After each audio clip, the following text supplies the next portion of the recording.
Right then, welcome back to the mini rally challenge build. It's been a little while since the last update, so I thought I'd give you a quick rundown of what we've been getting up to.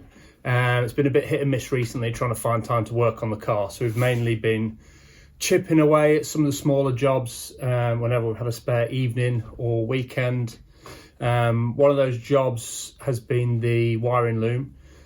I've taken that home and got it set up in my garage, and I've been slowly working my way through it, stripping out everything we don't need and trying to simplify it as much as possible. Now I've got space back in my garage, I've brought the wiring loom home and set it up on here so that I can lay it all out and get around it and start stripping it all down.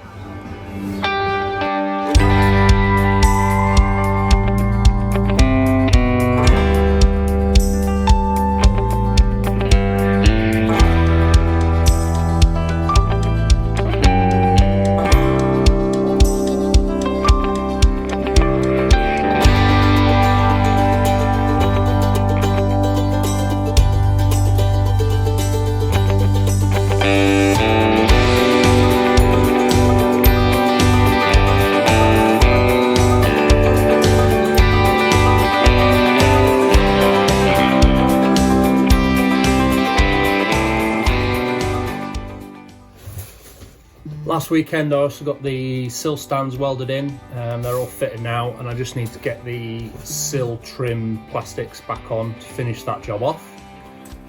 We've also just started fitting the new Powerflex poly bushers to the front subframe and building that back up so that can go back in the car. Unfortunately, we can't put that in permanently because we are waiting for a couple of bushers from Powerflex. So this end one here we're waiting for, and then that can all go back in. So what we're going to get on with now is sill stands, because you can't have a rally car without sill stands because that would just be silly.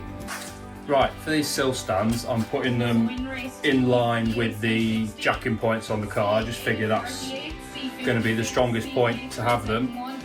So we've got the kit from Rally Design. It comes with the plates and the tube and obviously the sill stands.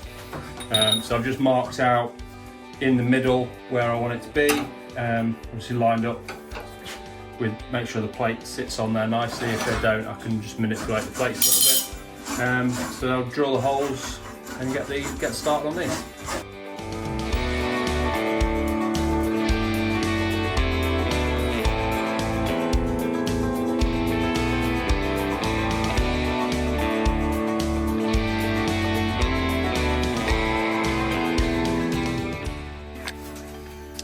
So because of the hole saw I'm using, it's not going to go, I'm not going to be able to go all the way through in one go. So what I've just done is sat the tube in the hole, made sure it was level, and then I've just sprayed some red spray paint, and I don't think you're going to be able to see it, maybe, and that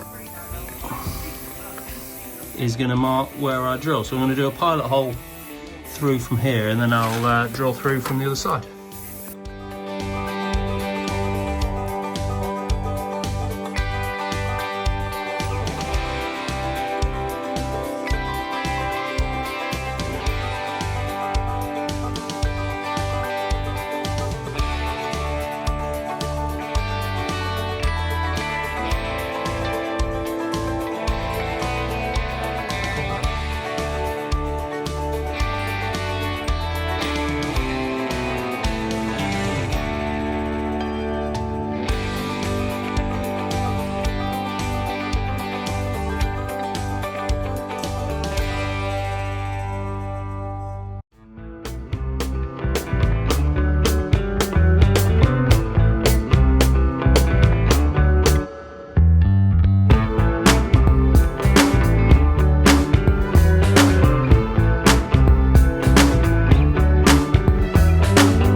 As for today, the plan is to hopefully get the inside of the car painted and looking a bit more presentable. Some of the paint will have to be ground back when we come to weld the cage mounting plates in, but I don't want to wait around for the cage to arrive before making that progress. I'd rather get the shell sorted now, touch a few areas later, and then get the cage fitted as soon as it turns up. The cage is really the catalyst for everything else on this build. Once that's in, we can get the seats positioned properly, work out where the fire extinguisher system is going to live, run all the fuel and brake lines, start putting the dashboard back together, and generally start turning this from an empty shell into an actual rally car. So hopefully we're not too far away from some of the really exciting parts of the build, but for now, let's get some paint on the inside of this thing. As you can see, my dad's already made a start. He's gone over everything with a brush and a tin of white. But what I'm going to do first, before I rub everything down, is I'm going to go through and get rid of all these annoying studs. So that's where all the wiring goes into, but most of them we're not going to use now.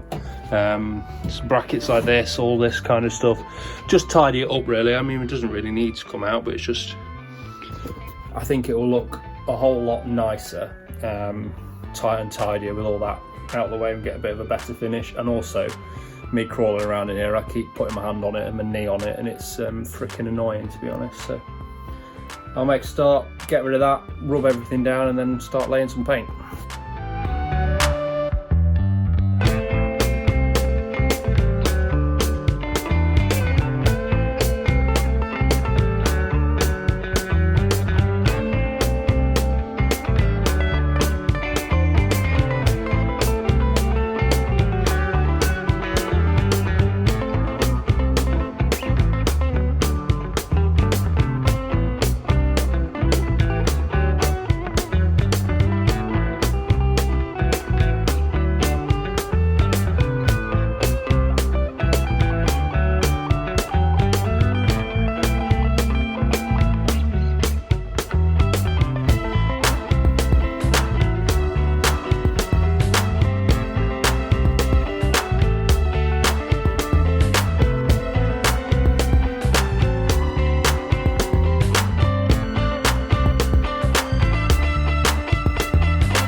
Right, that's all the little bits cut out and everything, and I've just hoovered up, cleared all that up. So now I'm going to get a bit Scotch-Brite everywhere, scuff everything up, hoover it out again, wipe it down, and then tape up where it needs taping up, and then get some paint down.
Right, that's 3 coats of paint done.